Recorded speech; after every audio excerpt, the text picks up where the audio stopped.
صنعت تضاد۔ صنعت تضاد شعر میں استعمال ہونے والے دو ایسے الفاظ جو ایک دوسرے کی ضد ہوں،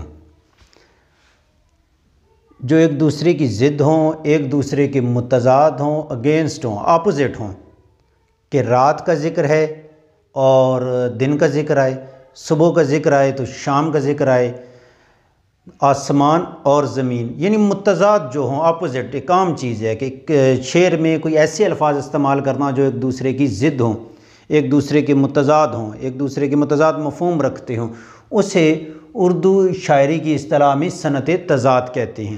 صنعت تضاد شعر کے حسن میں جو اضافہ کرتا ہے، شاید ہی کوئی اور دوسری صنعت اس میں اضافے کا باعث بنے۔ علامہ اقبال کا شعر ہے، یہ 12ویں جماعت کی پہلی غزل ہے اور اس سے یہ شعر لیا گیا ہے۔ مہینے وصل کے گھڑیوں کی صورت اڑتے جاتے ہیں، مگر گھڑیاں جدائی کی گزرتی ہیں مہینوں میں۔ اب اس میں تضاد کیا ہے؟ وصل ہے، وصل کا مطلب ہوتا ہے ملاقات، ملنا۔ جب ہم کہتے ہیں کہ نبی کا 63 برس کی عمر میں وصال مبارک ہوا تو اس کا مطلب ہوتا ہے اللہ تعالیٰ سے ملاقات ہو گئی۔ تو اب وصل ہے تو اس کا متضاد لفظ کیا ہے؟ جدائی، ملنا اور بچھڑنا۔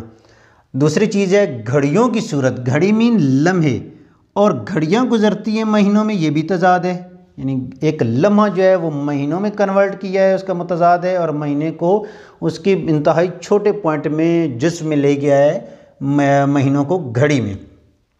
ایک سب آگ، ایک پانی، آگ اور پانی آ گیا، دونوں متضاد، دیدہ و دل، یعنی نظر اور دل عذاب ہیں دونوں، آگ اور پانی دونوں کا ذکر کیا گیا، دونوں متضاد کی صورتیں ہیں۔ فیض کا ایک شعر ہے کہ وصل کی شب تھی تو کس درجہ گراں، وصل کی شب تھی تو کس درجہ سبق گزری، ہجر کی گھڑی ہے تو کس درجہ گراں ٹھہری ہے، یعنی بہت ہی بھاری ہے، گزرنے کا نام ہی نہیں لے رہی۔ ایک اور شعر ہے کہ صبح ہوتی ہے شام ہوتی ہے، زندگی یوں تمام ہوتی ہے۔ اب صبح اور شام دونوں کا ذکر آیا ہے تو دونوں متضاد ہیں۔ تو صنعت تضاد کے شعر میں اب ضروری نہیں ہوتا کہ ایک مصرے میں ذکر ہوا ہے وصل کا تو دوسرے میں جا کے جدائی ہو، ایک میں ذکر ہوا ہے گھڑی لمحوں کا تو دوسرے میں مہینے آئے، بلکہ ایک ہی مصرے میں آگ اور پانی دونوں متضاد کیا ہو سکتے ہیں، الفاظ استعمال لائے جا سکتے ہیں۔ صحیح ہو گیا؟